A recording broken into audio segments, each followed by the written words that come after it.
شریعت مطہرہ نے قربانی کے صحیح ہونے کے لیے قربانی کے جانوروں کی عمریں متعین فرمائی ہیں۔ اب قربانی کے جانور 3 طرح کے ہوتے ہیں۔ نمبر 1، چھوٹے جانور یعنی بکرا بکری۔ بکرا اور بکری کی عمر کم سے کم 1 سال اور 1 سال سے زیادہ ہونا چاہیے۔ اگر 1 سال میں 1 دن بھی کم ہے تو ان کی قربانی درست نہیں ہوگی۔ اسی طرح بھیڑ اور دمبا بہتر ہے کہ یہ بھی 1 سال کے ہوں، لیکن اگر 6 مہینے کے ہیں لیکن دکھائی دینے میں 1 سال کے نظر آتے ہیں فربا اور موٹا ہونے کی وجہ سے، تو ان کی قربانی درست ہے، جائز ہیں۔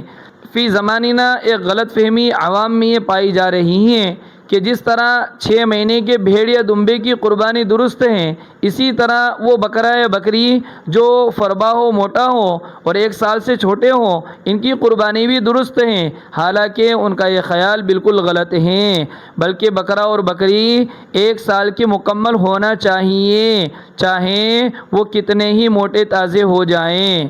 نمبر 2، بڑے جانور یعنی بھینس بیل وغیرہ، ان کی عمریں تقریباً 2 سال ہونا چاہیے۔